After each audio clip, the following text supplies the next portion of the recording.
Good evening, everyone. It is Thursday, March the 11th, 2021. It is currently 5:33 p.m. Central Time, and I'm coming to you live from Victory Baptist Church, located right here in Ovalo, Texas. I'm sitting in the back of the sanctuary. I have the microphone on. I've hit the big red go live button. We're live on the internet. If you're listening to me live, feel free to say hello in the chat. If you're using the Spreaker app, you can say hello. You can tell me where you're listening from. You can ask questions, because in this episode of the Theology Central podcast, it's all about podcasting.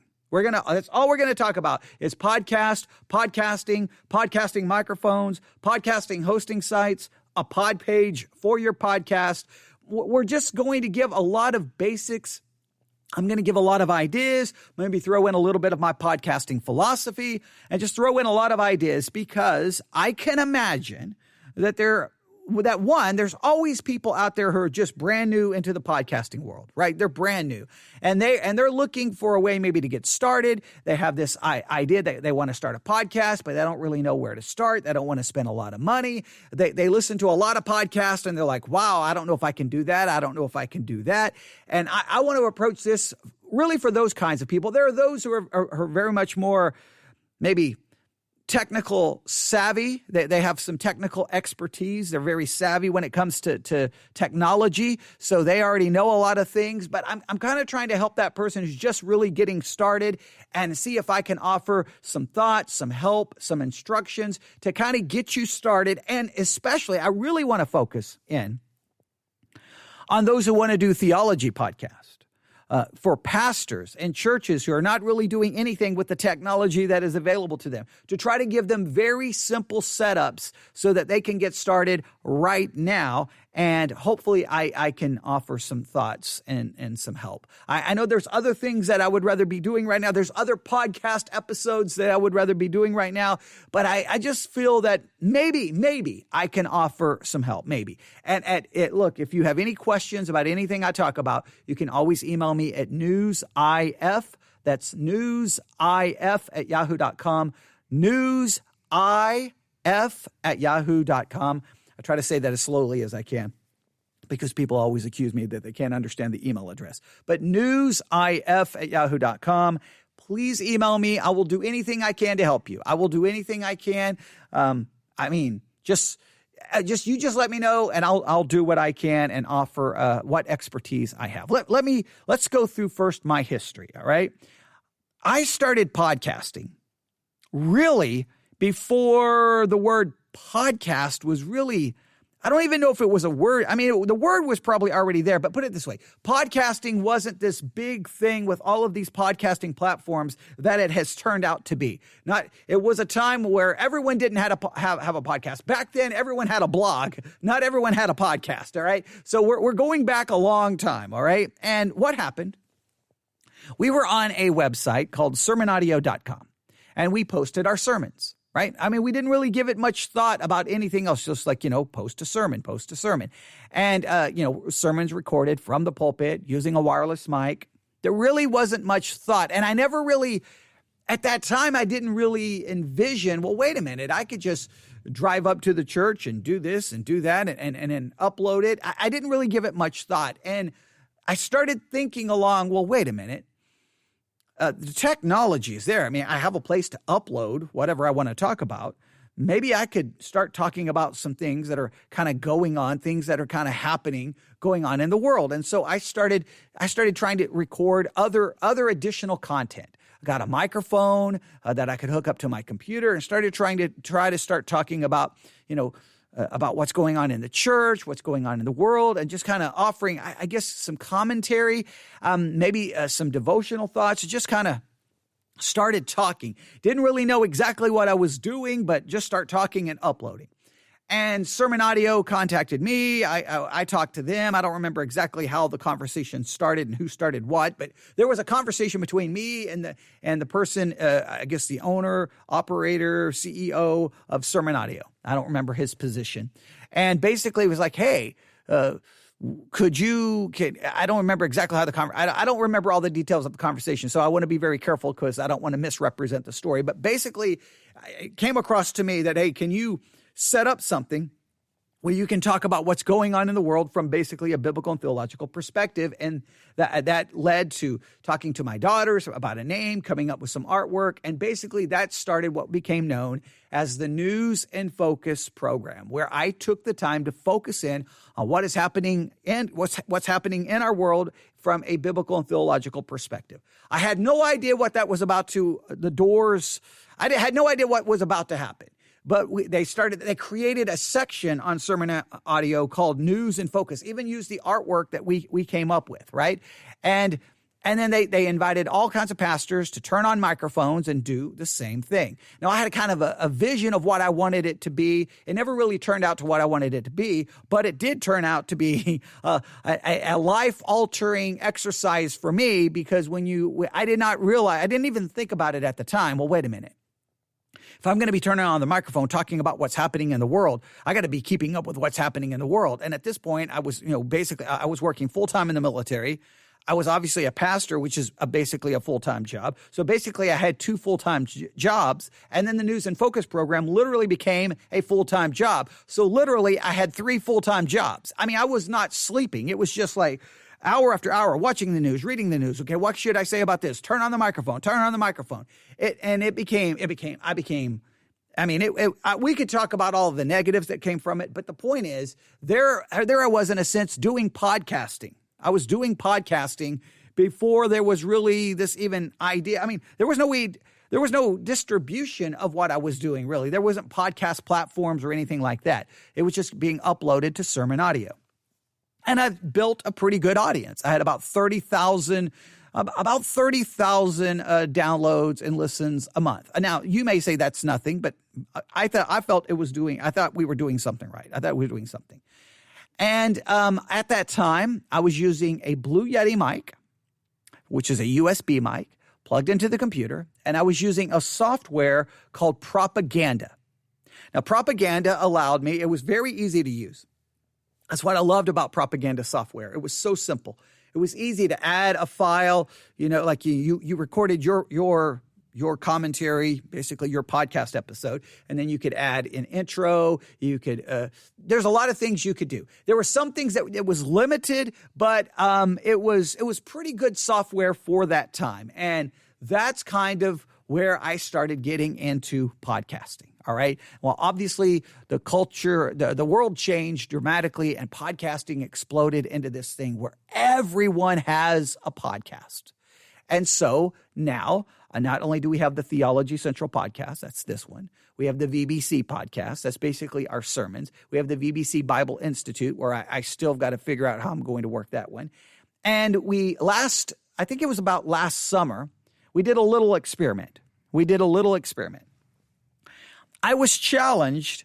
It was kind of like a challenge. It was kind of a dare to myself and a challenge of other people. Like, you do all of these theological podcasts. What would happen if you tried to do a podcast that was more of a secular podcast, talking about maybe movies and music and whatever? And I was like, okay, let me try this.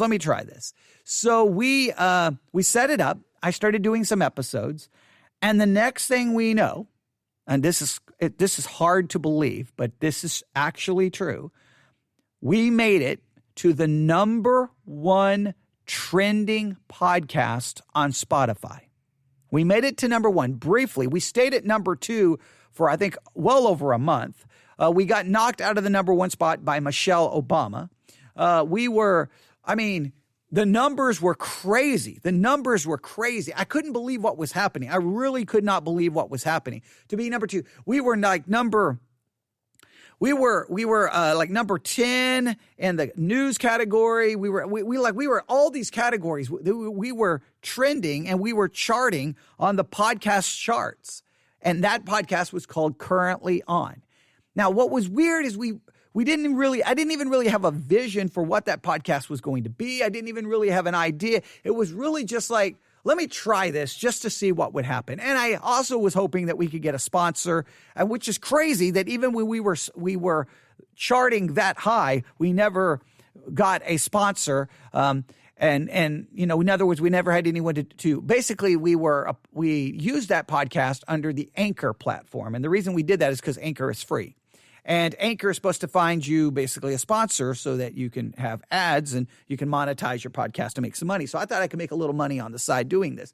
But I haven't checked the email address for that podcast in a long time, but they never got us one. And I would email them and they're like, well, you're in the queue. And I'm like, well, I mean, because when you're doing things regarding the music and movies, you got to stay right. I mean, there's time sensitive stuff, right?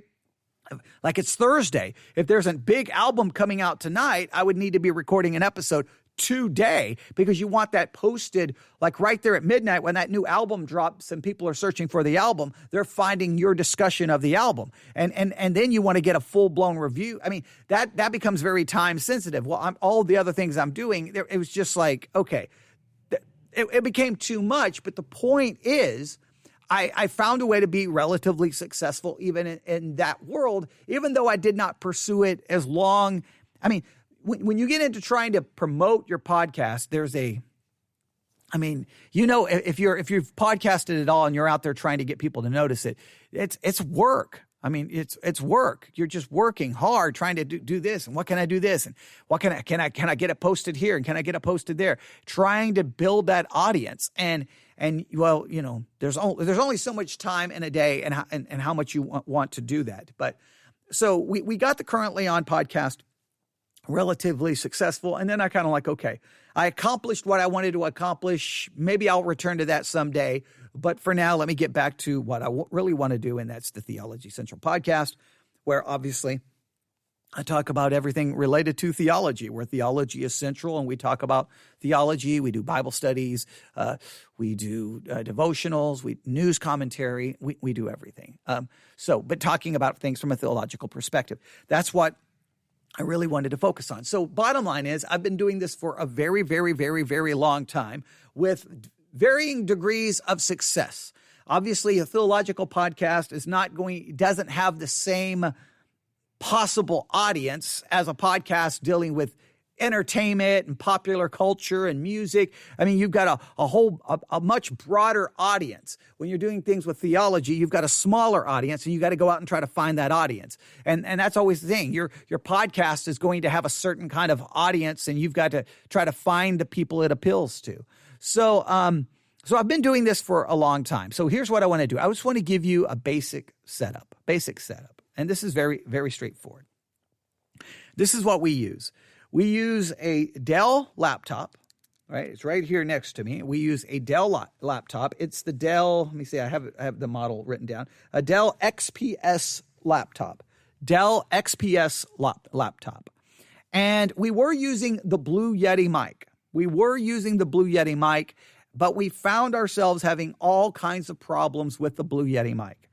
The older version and even the newer version. I mean, I've got an old version of the blue-yeti mic. It's a USB mic, plugs in, plug and play. It's super easy. It looks really cool and it sounds really good, but we kept having problems with this crackling kind of static noise. Then you would get like this weird robotic kind of noise, and we would just have problems with everything just freezing up. For some reason, the blue-yeti mic, our podcasting software, and the laptop, we don't know which was disagreeing with what, but it just kept having problems. So we moved from the blue-yeti to the microphone that I'm currently speaking into. And the microphone I'm currently speaking into is the elgato-wave 1. The elgato-wave 1, which is only like $149, $159. There's an elgato-wave 3, which I have not tried. Maybe better than this one, but this one has really worked very well for us. So basically, I have a laptop sitting here to my left. The Elgato Wave 1 is plugged into it, right? There's a little adapter to take the USB to go into like the mini USB, I guess, port is what you would call it. So you have that, but that came with the laptop, so we didn't have to do anything extra there. And so the laptop, I can't remember how much it cost. We got it on a great discount for like $600 or $700. Most people already have a computer. And we plug the microphone directly into there, and boom, we're ready to go. We host our podcast on the Spreaker podcasting platform. And the reason we use Spreaker, it should be obvious. It's obvious to people who listen to me, but obviously you may come across this and you've never heard me. So let me explain why. Because I hate, let me stress this. I hate recording my podcast. You're like, wait a minute, but this was recorded. Let me explain. All of my podcast episodes are live. That was my iPad that you heard in the background. They are live. Like right now, I am live on the internet. The second I am done speaking, I will lean over here to my left, hit the stop button. That's right here on my screen. And 5 seconds after I hit the stop button, our podcast is then uploaded and distributed to we are on every major podcast. We're on every podcasting platform on earth. Not every major one. We're on every one on earth. I have worked hard to make sure. Amazon Music, Deezer, Spotify, Pandora, Amazon Music, Audible, iHeartRadio, TuneIn. You just name it. SoundCloud. We are everywhere. We made sure we are everywhere, and it immediately just gets distributed to all of them. So it's being recorded, but I'm live on the air. The reason I have to do that is because recording to me, it goes something like this. Welcome, everyone. It is Thursday. I don't like how I said that. Stop, delete, start over. Welcome, everyone. It is I don't like how I said welcome. Stop, start over. And you think I'm joking. I become compulsive, obsessive compulsive, and it takes forever. I would rather be live on the air. The good, the bad. It's imperfect, but it's there. It's real. I like being live on there, and people can tune in and listen to me live. I like that. So we use the Spreaker, not speaker, Spreaker, Spreaker,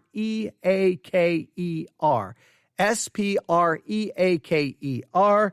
And when you have an account with Spreaker, which does cost money, I think ours is around $80 a month. And I know for some that's crazy, but so just note this. Now, you don't have to do this. Obviously, you can use Anchor, which is absolutely free. You can use Anchor, and it's a good platform. A lot of good things about Anchor, but I want to go live on the internet.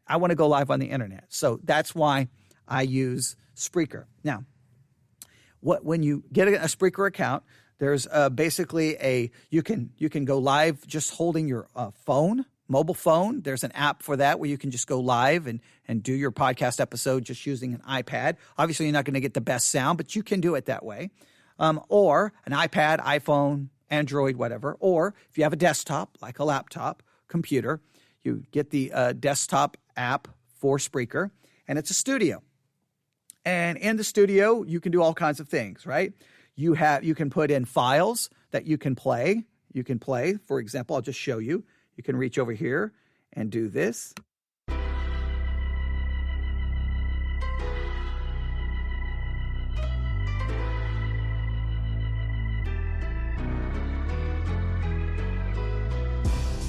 It's interesting.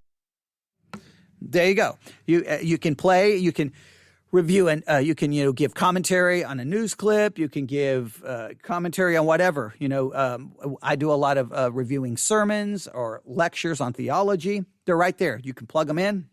You can play. That's a great feature. Makes it super easy. In other words, you don't have to. If you're doing for some, you kind of have to insert the clip inside. You can go to a software and then insert the clips that you want to comment on. I want to just listen to it live in real time, and then it's right there. So you mute the mic, you hit play on the file, you hit pause, turn on the mic. It's so simple. It's super easy, and you can do all of that live. So the studio has files that you can upload. It also has effects, has these little effects where you can do things like this.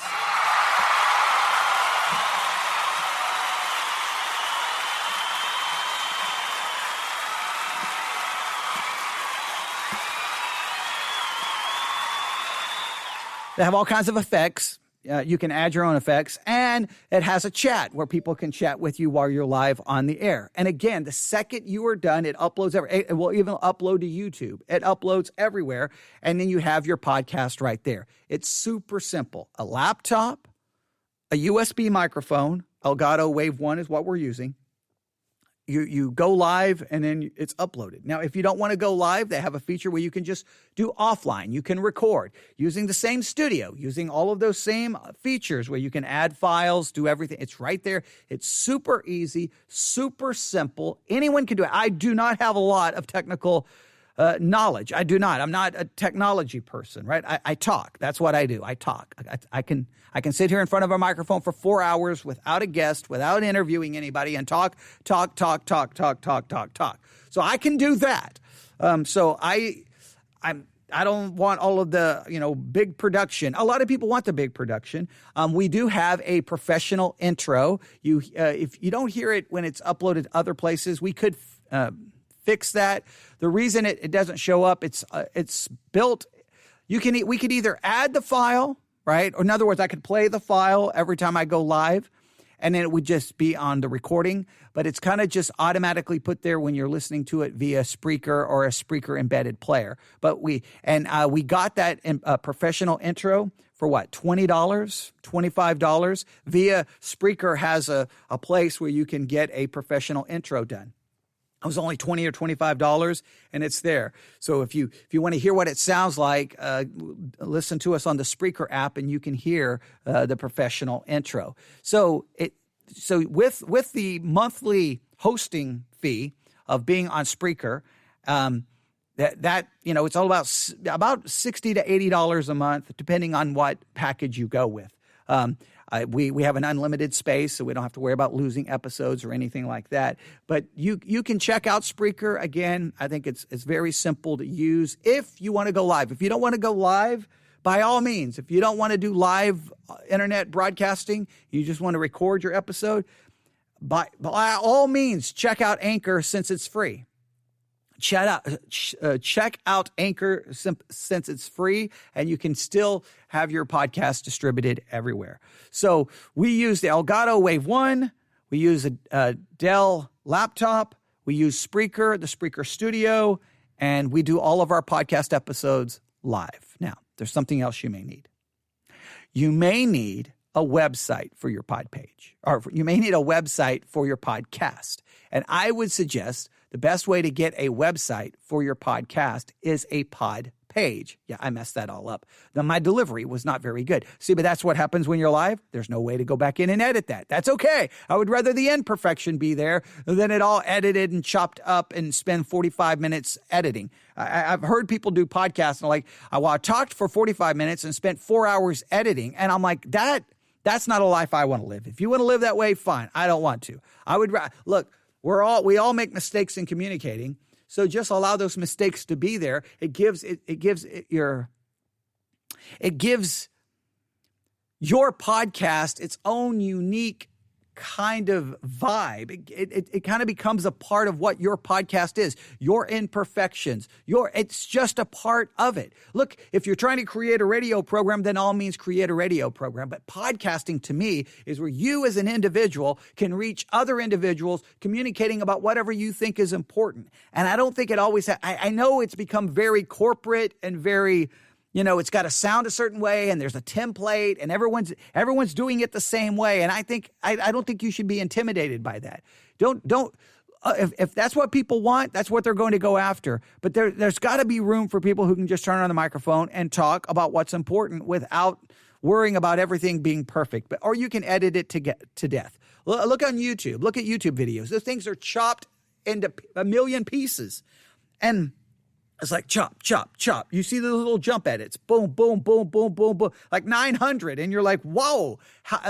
Did they stop and edit it every 5 seconds? I mean, come on. But some people love that. Some people do not. My philosophy is the imperfections are there. And that gives the character to this podcast. This podcast is not like any other podcast because it's not following some corporate template, trying to sound like everyone else, structured like everyone else, following the same. It's like everyone copies everyone else. You're you. Be you. Be you. Be who you are. Turn on the microphone and be you. Why? Because if you're trying to be someone else, then podcasting stops being fun and it becomes a job. And if it's a job, then by all means do it any way you want. But I know I don't want it to be that way. But a pod page is a quick and easy way to get you a a website for your podcast. Whew, that pod page, through that word throws me off big time.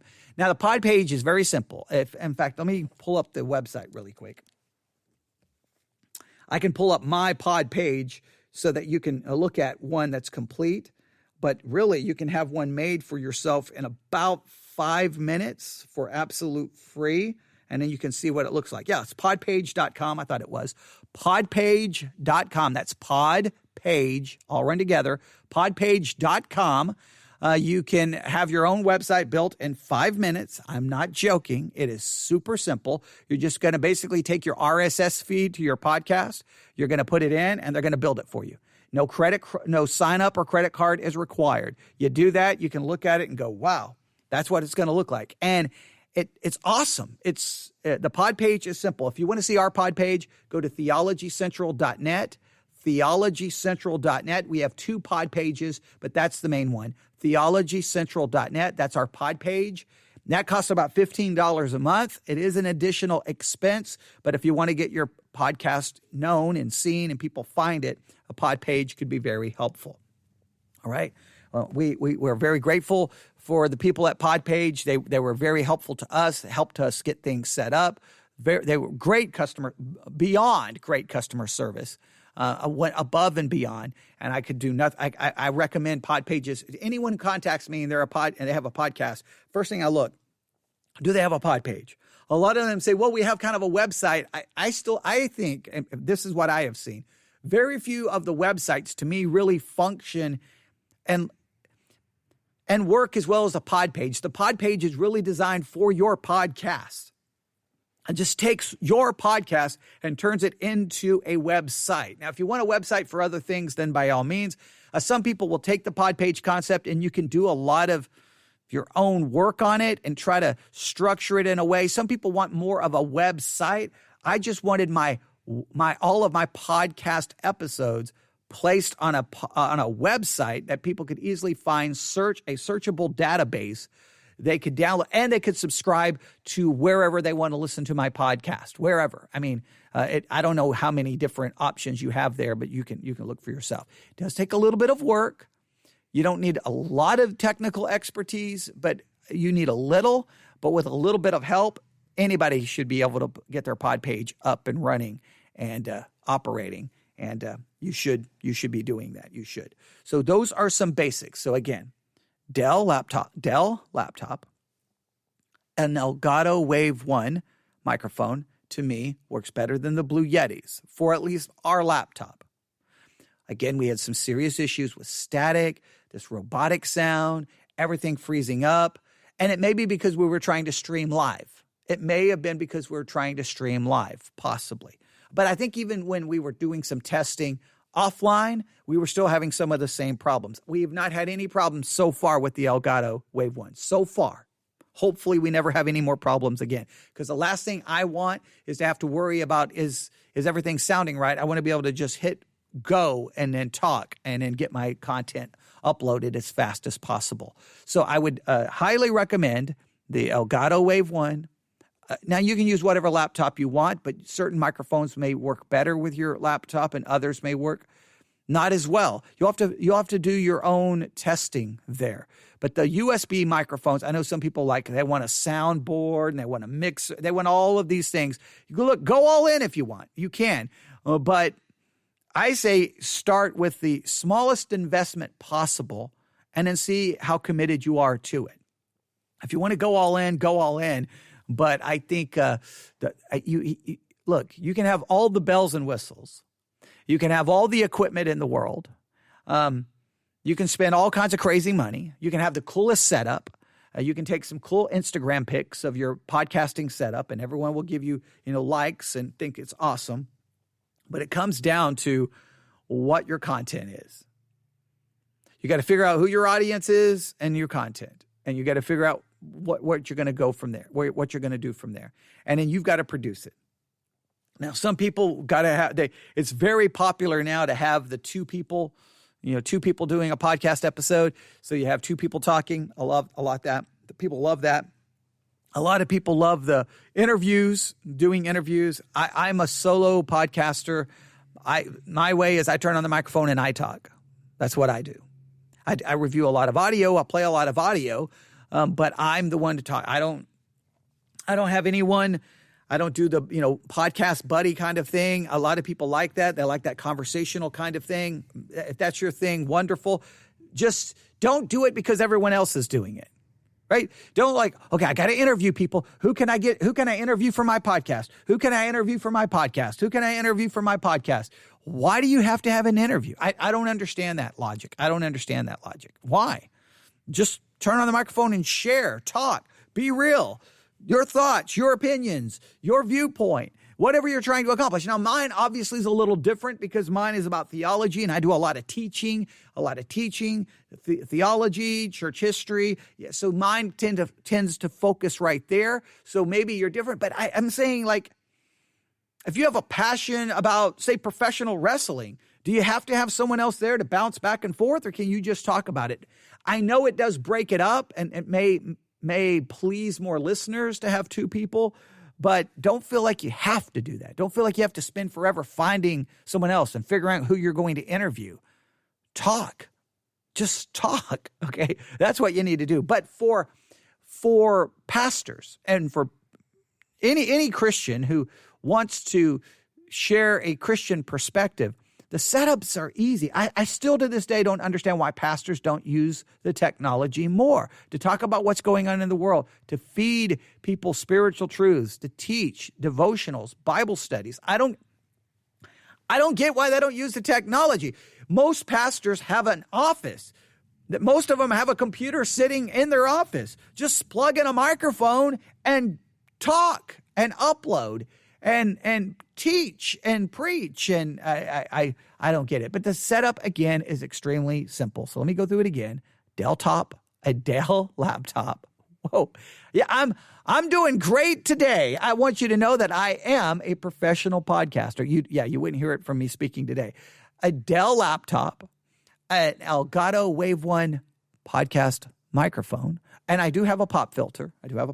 Here that I purchased with it. It's a very small one, but pop filter. I think having a pop filter is kind of essential. I really do. Unless you're going to do a lot of trying to angle that microphone the right way where you don't get those explosives where it's going blowing into the microphone. You can work that. And look, here's my setup.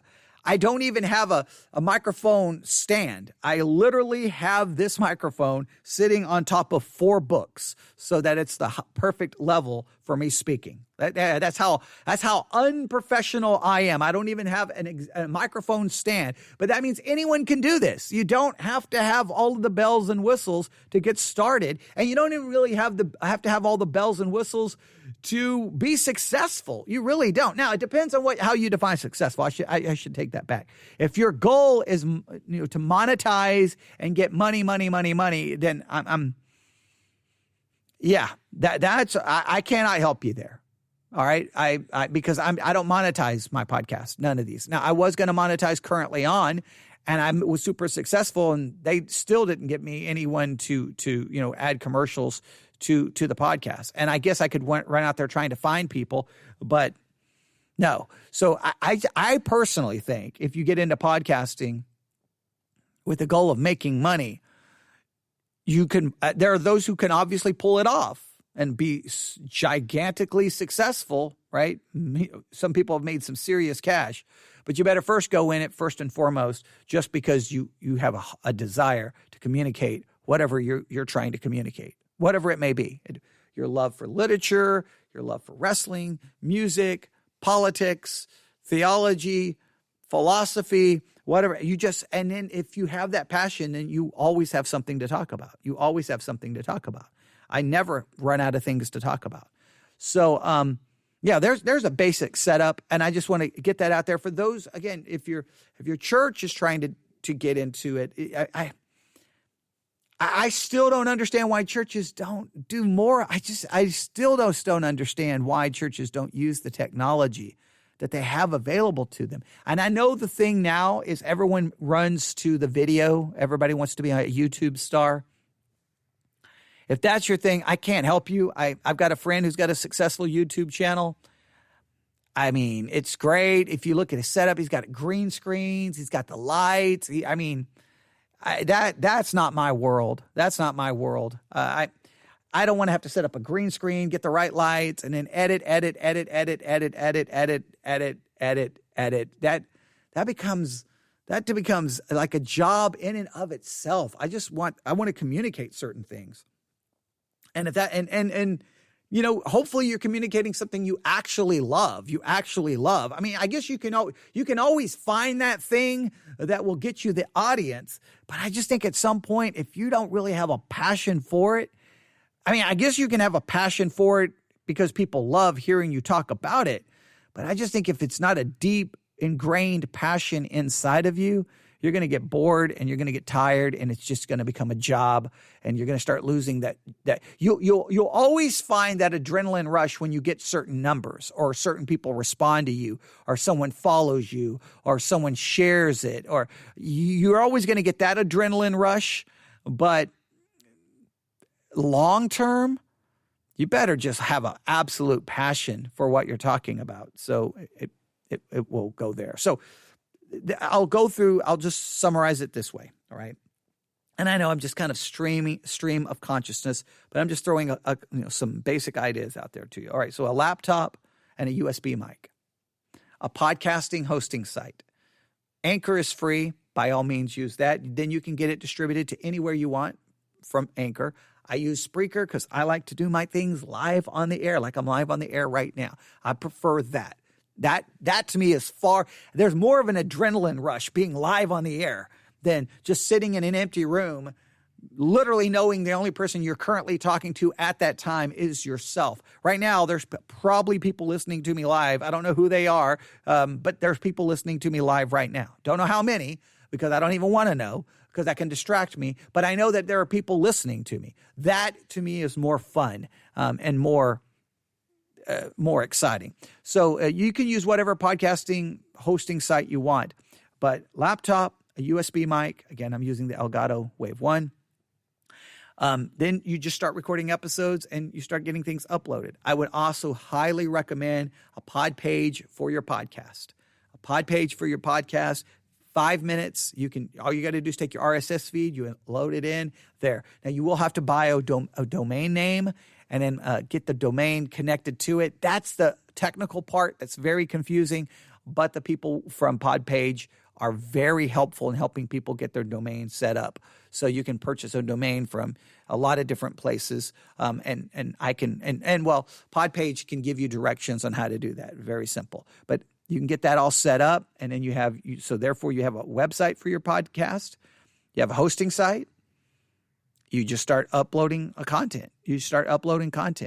And you just go. And you can figure out how much content you want to upload. It's up to you. You can figure out how much you want.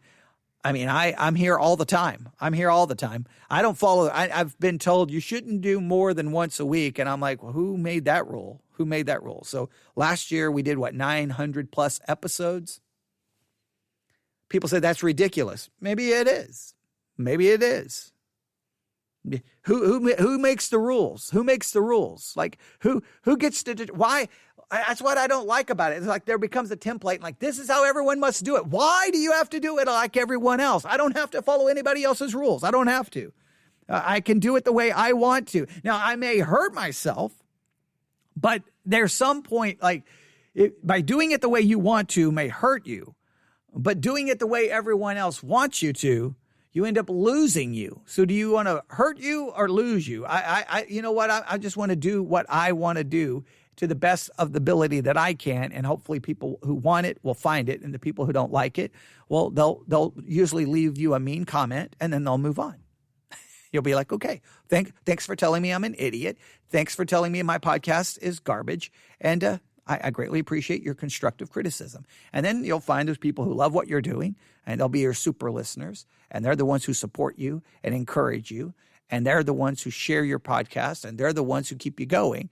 And all you can do is keep moving on. So if you're out there and you're trying to figure out how to work things, if there's anything we can do, anything I can do to offer any help or support, let me know, and I will help you with you can tell me what your setup is. You can tell me what you're doing.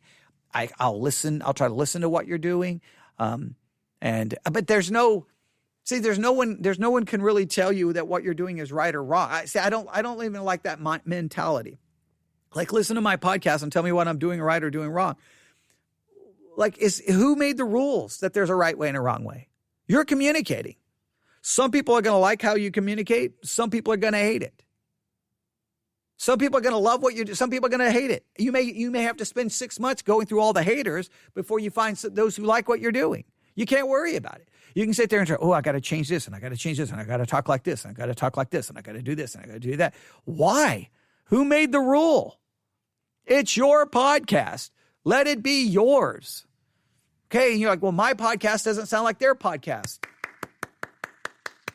Good. We don't need another one of theirs, okay? And it's just what's crazy is whatever podcast gets super popular, then everyone wants to follow that style. Ooh, everyone loves that podcast. I got to be like them. No, don't be. You don't need to be another one of them. You need to be you, and that's what you do. All right, so yeah, I just wanted to turn on the microphone, share some thoughts. Maybe this is helpful. Maybe it will not be helpful. I don't know. But if you're out there and hey, other podcasters, give me your thoughts and your philosophy. You have your own philosophies, right? You have your own philosophies. My philosophies is very, I'm pretty much the anti-conformist. That's my podcast philosophy is anti-conformity. Why do what everyone else is doing, sound like everyone else is doing? It just, to me, comes, and I hate to use the word corporate I'm not trying to sound it like, I'm so anti-corporate. I'm just saying that there's a template that everyone follows, and you don't have to follow it. Right? You don't have to. Turn on the microphone and go. And I love finding those obscure podcasts that are kind of like under the radar. Those are the hard ones to find, because if you go to a podcast app, you know what they're going to push. Right? You know which podcasts are going to get pushed right to the front. Those are the ones everyone knows. Those are the ones everyone sees. Those are the ones everyone hears. And they all have a corporate template to them. They all sound very, very similar. I wish podcast apps were designed more at discovery, helping you find those more obscure underdog podcasts. Right, the ones that no one's ever heard of. Those are the ones that those are the podcasters I like talking to. Those like what they're trying to do. And I know everyone has their own, like their idea of what they want to accomplish, and that's wonderful. And maybe you're like, my goal is to sound like those other podcasts. And that's fine. If that's what you want, then by all means do that. You can obviously do whatever you want to do. I'm just saying that you don't have to go that direction. And I think that the smaller podcasts that are where those of us are just kind of out there on our own, I think, finding like-minded podcasts that you can work with and help promote one another and help out each other, I think can go a long way as well, because you need that. But I also know that not a lot of people want to work with each other. Everybody's kind of got their own agenda to do their own thing. And I know in the theological world, the reason it's problematic is because you've got your theological perspective. They got their theological perspective. Unless you can find like-minded people theologically, well, then it becomes problematic. But yeah, working with each other, helping each other. And I know every podcast in a sense is a competitor, but you can't look at it that way. You just can't, because helping each other, I think, is far more successful than just viewing everyone as a competitor and trying to compete with one another. I think trying to find like-minded ones. I tried that when I was on Sermon Audio. I wanted to get a group of the pastors together to say, hey, let's all do news and focus programs, and you can do this, but I could never organize. Nobody wanted to work with anybody. It was like really frustrating. So I think there's a lot of podcasters just out there trying to figure it out. And well, if I can help, I will help. We did. I tried to help out a podcast. I think it was I love lit, I think is the name of it. I love literature is the name of the podcast. I'd have to go back and look. I have it. I'm subscribed to it. I just always forget the name of it. But we did what we could to try to promote their podcast. I played part of one of their episodes. We tried to promote it, told people to subscribe to it. I don't know how much help we gave them, but we tried what we could to help them out. And they contacted us, and I'm like, okay, I'm going to help you out. So, obviously, that's the mentality that we have to have. But there you have. There's just some thoughts.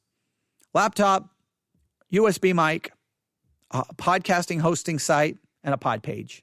That's really all you need. Laptop, USB mic, a hosting site, and you can use Anchor, which is free, and a pod page, which is a website for your podcast. There you go. You're set.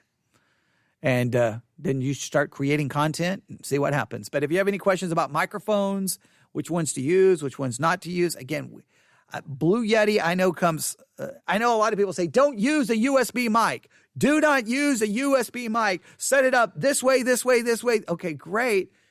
That's wonderful. But I like the USB mic because it's simple. It's straightforward. I plug it in and I hit go live on the air, and I'm live on the air. That's why I like that. So I thought I would just throw out some thoughts and ideas, and maybe it will help someone. Maybe it will not. We'll see. All right, I'm going to stop right there. You can always email me at newsif@yahoo.com. Newsif@yahoo.com. That's newsif@yahoo.com. Everyone have a wonderful day and a wonderful evening. God bless.